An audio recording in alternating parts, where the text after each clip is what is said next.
This lesson describes a strategy for balancing combustion reactions. Recall that combustion reactions can easily be recognized when the molecules of oxygen appear as reactants, as indicated by the arrows. Sometimes the products can also identify a reaction as combustion. Typically, if you see water as a product and either carbon dioxide or carbon monoxide, you're generally looking at a combustion reaction. A good strategy to employ when balancing a combustion reaction is to balance the oxygen atoms last. You'll need to be careful because oxygen will be found in more than one product or reactant, and the sum of oxygen on each side will have to be determined before you can balance.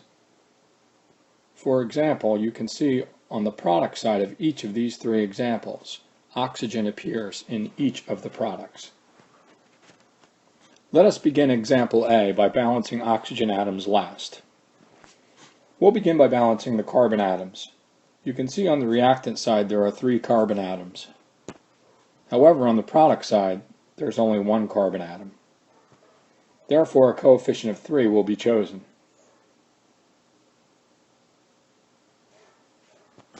This creates 3 carbon atoms on the product side.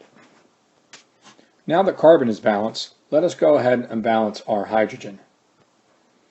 You can see on the reactant side there are 8 hydrogen atoms.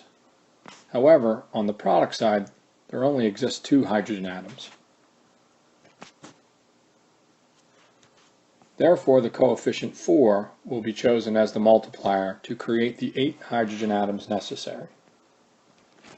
Now we will need to add the oxygen atom sum total from the product side so we can begin to balance oxygen.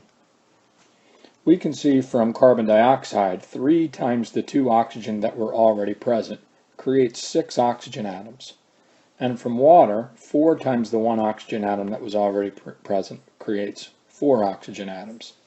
Therefore, 6 plus 4 gives us the sum total of oxygen on the product side, or 10 oxygen atoms. To create 10 oxygen atoms on the reactant side, a coefficient of 5 will be chosen as our multiplier. We now have arrived at a balanced equation for this particular example. In this example, there is a ratio of 1 to 5 on the reactant side and 3 to 4 on the product side. Let us now look at example B. Again, employ the strategy. Balance the oxygen atoms last. Let us begin by balancing our carbon atoms. You can see on the reactant side that there are 4 oxygen atoms. However, on the product side, there is only 1. Therefore, a coefficient of 4 will be chosen for the product side in front of carbon dioxide. Let us look at our hydrogen atoms now. On the reactant side, there is a total of 10. However, there exist only 2 on the product side. Therefore, a coefficient multiplier of 5 will be chosen to create the 10 hydrogen atoms needed on the product side. Now we must find the sum total of oxygen on the product side. 4 times the 2 oxygen that were already present for carbon dioxide creates a total of 8 oxygen atoms. For water, 5 times the 1 oxygen atom that was present creates a total of 5 oxygen atoms. Therefore, a total of 13 oxygen atoms are needed to balance this equation. You can see there is no whole number we'll be able to place in front of oxygen on the reactant side to create 13. However, we can employ a value that has a half value assigned to it. So we're looking for the value that we could multiply by 2 that would create 13.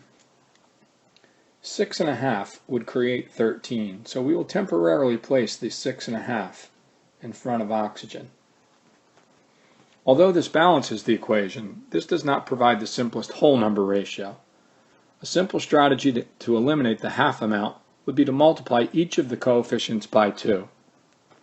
In doing so, the 1 or assumed 1 in front of C4H10 becomes 2.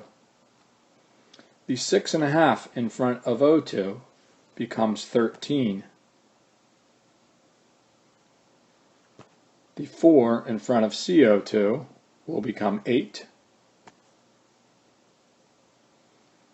And the 5 in front of H2O will become 10. This balances the equation with a reactant ratio of 2 to 13 and a product ratio of 8 to 10. Let us now look at example C. Once again, because it's a combustion reaction, we will balance our oxygen atoms last. Therefore, on the reactant side, we see that there are 2 carbon atoms. To create 2 carbon atoms on the product side, we will choose the coefficient 2 in front of CO. In looking at the hydrogen, we can see the hydrogen is balanced on each side of the reaction, with 2 hydrogen atoms found on the reactant and product sides. Let us now look at oxygen. We can see that the oxygen appears in 2 places again on the product side. Therefore, 2 times the 1 oxygen that was present creates 2 oxygen for the Cl. There is also an additional oxygen present from the water. 2 plus 1 creates 3 on the product side for oxygen.